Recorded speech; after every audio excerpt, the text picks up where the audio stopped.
SCORE Business Showcase. Today we have a great and exciting chapter to our showcase today. We'd like to welcome Lynette and also Darlene. Welcome. Welcome, thank you. Thank you for having us. The name of your company is Rose Care. Tell me a little bit about your company. Who is Rose Care? Rose Care is a companion home care specialist, and we specialize in take care of diverse individuals with different needs. We tailor it to their needs so that they can stay productively in their homes. Mm-hmm. Now, Lynette, you're the owner. Yes. And Darlene, what position do you play? I'm a CNA, and I do the patient, going to their home, taking care of them, and fulfilling their needs that we've decided through a care plan. All right, super. Now, where did the name Rose Care actually come from? Rose Care came from was named after my mom. Her name was Rosina May Farrar Green, and she was a CNA at St. Joseph's Manor in Trumbull. She always cared for people in the home, outside the home. She just was an amazing caregiver, and just to honor and pay tribute to her legacy. That's fantastic. So it's like a family business. Yeah. In reality. That's good. Now, when we're talking about healthcare, where do you see healthcare actually going these days? Well, in light of all what's going on with the budgets on a national level, it's pretty scary for individuals because it's with the Affordable Care Act or being in question and the different scare that it put into a lot of individuals that benefited from that 95%, and now with what's going on, it's declining in its own way because people feel that they cannot get services that they need to stay in their homes. So it's we're in this together, and we, instead of addressing the problem, we try to address the solution by offering something that people can afford, and we try to make it affordable so that they can stay in their home, and it takes a lot of the burden off the family, and because the caregivers take a big brunt of the burden, when it's caring for their loved ones. Yes. That's interesting you mentioned that. You're bringing back some emotional things in my life. My mother-in-law had a stroke several years ago. I won't mention any names of the healthcare facilities, but anyways, at a point in time, they were paying, or the insurance company was paying $500 a day, for her care, in that facility. That comes out to $15,000 a month. That's heavy for and anybody. It's not a personalized service. That you're in the whole wing of people, and you're getting service when they get to you. We are there, and you are undivided attention, which is, you can't get anything better than that. Yeah, but at one point, the insurance company said, "That's it. We're not paying anymore. We're done." And they kicked her out. And so, of course, she came home, but then she had a urinary infection, went to the hospital. And then after that, they kicked her out, because unfortunately what they had stated, because she had a stroke, she was debilitating. She only could use one side of her body, and so she was basically immobile. Mm-hmm. And we put her in hospice. That's what we had to do, in her house. And unfortunately, my son volunteered to handle that. And she lived almost 2 years, even though they only gave her 3 months to live. Wow. And that's at amazing. And at that point, I think it was in January of the last year of her life, they came and talked to him and wanted to hire him, because of the great job he did for his grandmother. And it showed the difference of the love that was given to a family member compared to what was happening in the hospital. Exactly. And also being in their natural habitat. When you're put in your natural habitat, you're able to thrive a lot better because you're comfortable. Have comfortable. It's a sense of home. Yes. And there's no place like home. Exactly. That's right. That's the truth. It reminds me of a movie. That's it. It's a good movie. Yes, it is. Now, what is Rose Care's mission? Rose Care's mission is to keep individuals in the home, and also to take the burden off the caregivers.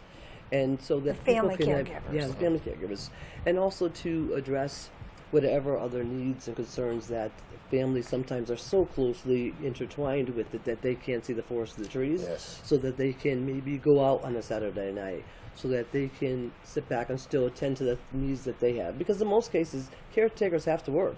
They still have to provide. Yes. But they can't do everything. So with that, it just makes a difference. Yeah, matter of fact, talking about that, when for that almost year and a half, 2 years, my responsibility was to actually turn my mother-in-law from 12 to 6 in the morning.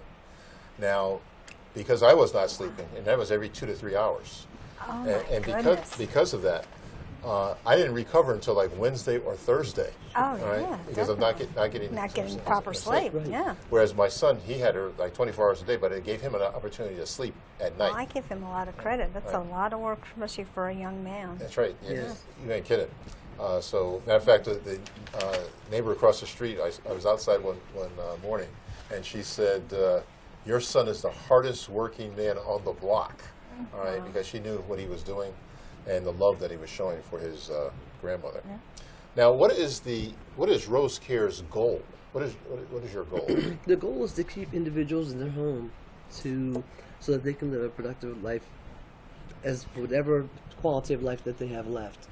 You know, we all have a handicap in some form or another, and some handicaps are more physical, mental, emotional, spiritual. But if you have the support systems in place at home, with following the doctor's order, the care plan of the social worker, the nurses, everyone working collectively as a team. What do they say? Teamwork makes the dream work. So it's making it work for the individual. Well, that's great. And it helps the family, too. It takes a lot of pressure off the family, making sure that everything is done. You don't walk out and leave for an hour or whatever and know that your family person is being taken care of the way that you would be doing if you were there. Right. Yeah. So we don't have to have cameras up watching you all do Yeah, this. no nanny cams. No. Now, who is Rose Care's target population? Senior citizens, people with disabilities, the vets. The vets are huge. My son is in the Navy, and actually I have brothers and nieces and nephews that are in the military, and I think they've served their country well, and we owe them a lot. So that's a definite population. Anyone that needs it to make their family life function, Even after a major surgery. Yes. I mean, you can be a young person and have some kind of a surgery that needs someone to come in and help with the housework, the cooking, the cleaning, just general giving you a bath, your personal grooming, which is so important that, Yes. you can't do that. You don't feel like a person. Yes. Yeah, and that's the kind of services that we provide. So it sounds like it's personal. It's very personal. It's one-on-one. I mean, that's the whole big thing. It's hands-on. You are with that person, and like I said, it's an undivided hour and a half, 2 hours, whatever they need. And it's, whatever they need done is what you do. We work for the individual. We work for the family. And if they're happy, then we're happy. The family's happy. It keeps everyone happy collectively, and that's what we need. We're in this together. Yes. Now, how long have you been doing this? Well, I'm just starting to really back up again. I had did it a while, working in other. But you were doing it before. Yeah, I was doing it before. I did it over 10 years ago. Mhm. Yeah, so we did it with individuals, and also just tailoring it to try to get people to stay in their home and just to live a productive members, Yeah. productive members of society, but also maintain their lives. And when I say productive members of society, it means that they can go out feeling clean, smelling clean. I don't care if it's going to dialysis. I don't care if it's just going to the grocery store or being able to go outside in your wheelchair. It just makes them empowers them to feel that they're back in the game again. Now, the reason why I asked that question is because I know, and when it comes to daycare, all right, with daycare, there's a study that shows that a person that's in daycare should only do it for 11 years. All right, and the reason being is the children will drive them crazy. Oh, okay, yeah. I was in Walmart one time, and I had bought a deck of cards because we were going to go see a friend at one of the local hospitals and play cards, to keep them active and also have some company. So the person in front of me let me go ahead because I only had a couple items, and they said, "What are you doing?" And I told them, and they said that they were a nurse, and that they had to get out of it, all right, because they were so entangled into the person's lives that it was emotional to them. Plus, they also had their own family to take care of. So how about you? Because I understand that it takes a certain amount of passion to stay in this, and it seems like you're passionate about what you're doing. Well, I've been a CNA for 3 years. I was a stay-at-home mom. I cooked, I cleaned, I took care of my family. And when they got to the age where I was no longer needed as a mom, that I looked into this, and it was right up my alley. It was perfect because I like to cook, I like to clean, I like to take care of people. So it was just the perfect niche for me to be in. That's fantastic. And I think you have to have that ability that you want to take care of people. And that's what I love doing. It makes me happy. And if you're happy with your job, it's not a job. Exactly. So what you're saying is that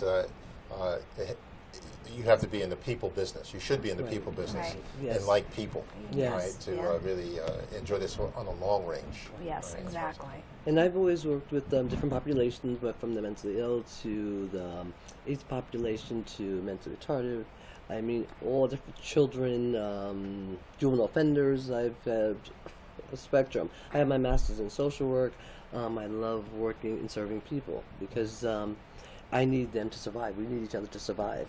And when we can acknowledge that we all are in this and that we need each other, and that we can, there's no judgments. It's just about just being there to support people.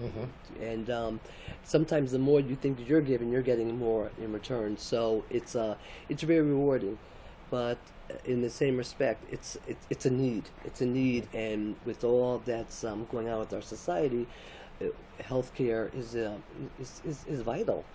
And because of not people really being by themselves and not having anyone, or not being able to go to someone, or not being able to afford a whole lot, or insurance, it's a barrier from just being able to take care of their health. Yes. And that's, to me, is something that we should do something about. And it makes a difference. Yes. Because them today, me tomorrow. And society is getting so much older now that there's just a bigger need. People are living longer, and most people, their children are still working. So what do you do when you have a mom or a dad who can't take care of themselves, and you still need to have a job? You need somebody to come in there and take care of your family member, and that's what we do. And you can continue with your life, and the person at home is being taken care of in the way that you would be doing it yourself. Interesting. And talking about healthcare, matter of fact, I was talking to a business friend last night, and he suggested a particular book. The name of the book is Transformations, and I don't recall. I have to apologize. I forget the name of the author. There's two of them, but anyways, the book is based on 40 years of study, all right, showing how to get an additional 15 to 20 years of life out of each and every one of us if we follow their direction by eating healthy, of course.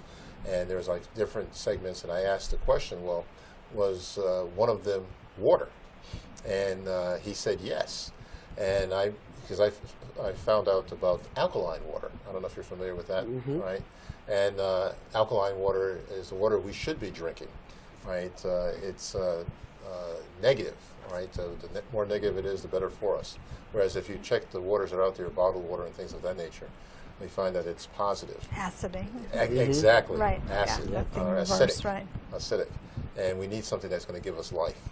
And so that was interesting in itself, all right? Just talking about that one segment, I'm sure, as you know, how important it is to us. Now, there's a lot of different agencies out there, a lot of healthcare agencies, because a lot of people do not want to be in a nursing home.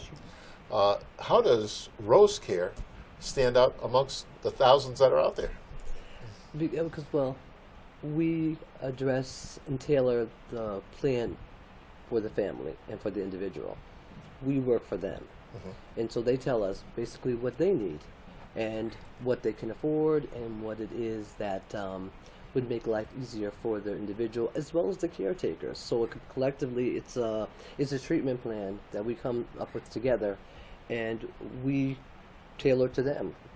It's not like, okay, we don't do this during that time. During that time frame, if it's an hour and a half, if they want to be assisted with getting dressed, making breakfast, and having some cleanup done, we'll do that within an hour and a half. It's not like, oh, we don't do that. No, we do that. So I think that's what makes a difference. Sometimes people think I need another hour for this. We'll do what we can within that hour and a half. And so that's one I think one of the strong points of it. Right, because we're tailored to the person's exact needs. I mean, some people, they need more help, so they need, say, 4 hours. But a lot of people don't need 4 hours, and they only need an hour or two, and they can't afford the 4 hours. So we can tailor it to the 2 hours or so, and a lot of agencies don't want to be bothered if it's a short amount of time. So it's nice if you have, or we can even divide. If you're an hour in the morning, an hour in the evening, those are services that are personalized to each patient.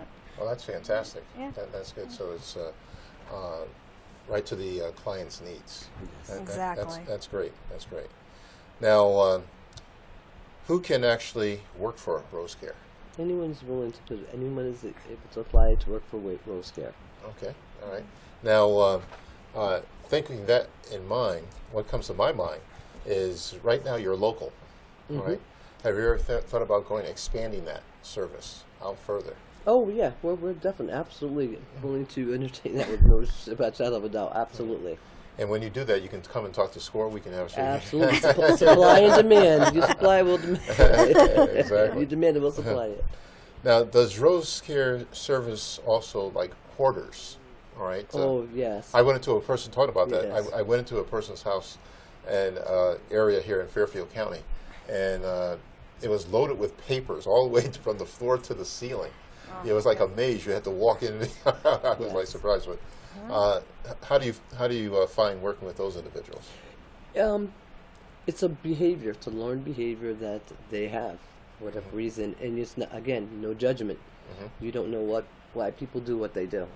I'm sure people question why we do what we do sometimes. But it's about just working with them step by step. It didn't just end up there all at one time. So it's a process. We work with them with the team, because it takes more than one. But we try to have just like a one-on-one person that will always constantly deal with that person to encourage them and support them, and again come up with the case plans, treatment plan if that's applicable, so we can work with them. But yes, we do it. It's a process. It's not, I can't guarantee that it'll be done in a week or 2 weeks, but we will have everything there, and by the time we do finish, it's livable. Okay. Livable. So actually, you do clean homes. Oh yeah, we do. Yes. Very good. Very good. Now, in working with that individual, what are some of the successes that you've had in your business? Keeping people home.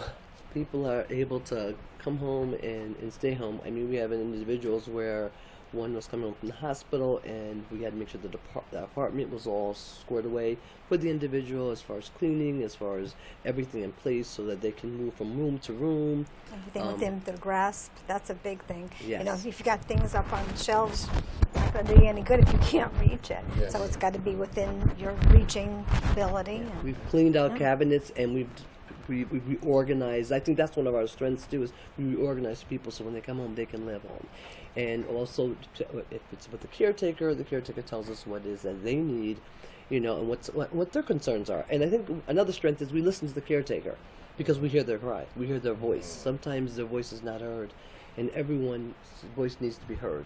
Yes. Because sometimes, in some cases, a caretaker can get sick from taking care of the individual. So it's important collectively to work that all together. And that's where respite comes into place. Yes, respite does come into place, and that's when we can even do respite. Whether they want to go out to dinner, or whether it is if they decide to go away for a weekend, we can provide it without getting in, caught up with all the nooks and crannies of the system. Sometimes we can work it out, so it works out. Even shoveling snow.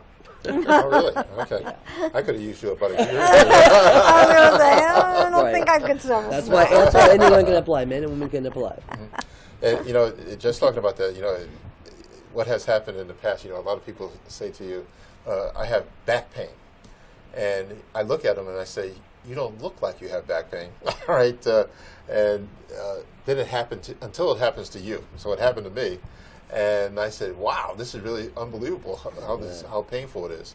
And I was walking like 2 steps at a time, 1 step at a time. And I went to the chiropractor, and they were able to fix it. And in fact, what happened in that particular instance, he asked me if I was in an accident. And I said, well, no, I wasn't in an accident. And so he took the x-ray. He came back, and he showed me the x-ray. He said, what it looks like here, Steve, is that you went 100,000 miles without an oil change. Need a tune-up. Yeah. Yes. Yeah. And he said it happens to everybody over wear and tear after a period of time. Sure. But after that, he had straightened it up, talking about snow. There's some snow between the car and the house. I said, let me get that out of the way. And I moved it a little bit. I felt a twinge of pain, and I stopped. So now I have a lot of That's respect good. for people that say they have back pain. I believe them. That's Right. it. Yes, yes. And pain, constant pain can change a person's personality. I have my mother who has knee problems, and she used to be the sweetest, most lovable, wonderful woman. And now I look at her, I'm like, who is this woman? She's in pain all the time, and she's miserable. Yes. Yeah. I should cut that out because I don't want my mother to hear me say that. That's like me. When I get hungry, I change. Like everybody else, I'm sure. Now, how about, does Rose Care also assist clients who are transitioning from the hospital to their home? Oh yes, absolutely. We do a referral intake and to find out what if with the family, and the doctors and social workers or who's ever involved in the case plan, and to go over to see what is needed. And in a lot of cases, what we'll do is, we'll go over and take a look and say, okay, let's take, because it's one thing when someone tells you, it's another thing when you actually see it. So we go there and we sit back and we tell them basically, okay, this is what's there, this is what's needed. In some cases, a lot of times they have to make the changes, like getting a shower adjustment. They need a chair for the shower. They need the portalette. I mean, which the hospital or the home also will work with us and telling them that. But we situate it in a way so that when they come home, everything, the shower chair is there, the porta potty is right there in the room. Everything is accessed close to them so that they can be able to be in reach of everything and know where remove it all is. the area rugs, because a lot Yes. of, especially older people, they like the little throw rugs. They are such a hazard. So we make sure those are pulled up and so people don't trip and fall, because that's the biggest fear. Falling, It's them falling, very much Yes. so. Yeah. Yeah. Yeah, that could be traumatic. Oh God, yeah. Once, I fell from a ladder once. I said, that won't happen again. I bought a sturdier ladder. Yeah. So, you're making me think about quite a few things. I'm going to be kind of as proper as possible because what happened was when my mother-in-law got kicked out of the hospital, I like to say, is that when the service came and brought her home, they gave us a packet of information. I did not read it.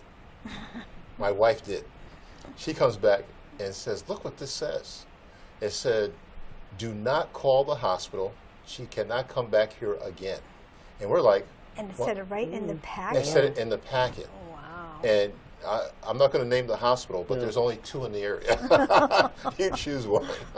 But anyways, we were amazed at that. All right. Now, the next day, when hospice came, they told us that we were to call them. But we didn't know that up front. All right.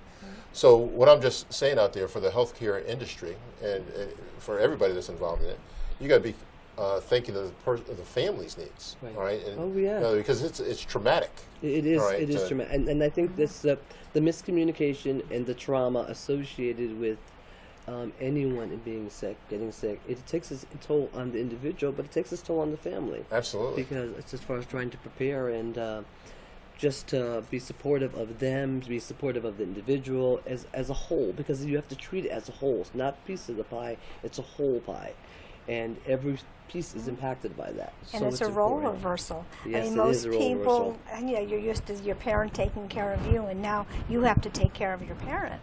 And it's a big thing for the child and the mother. Now the mother has to give up that power and the authority and give it over to the child, and that's very, very difficult. It is, because children Yeah. are left sometimes feeling guilty for what they're doing, and even though they're doing it for the right reason, but it hurts them because, again, to elaborate on what Darlene stated, is that with the roles changing, there's some things they're ill-equipped for. They're ill-equipped for handling this not just maybe on the financial, but the emotional, mental.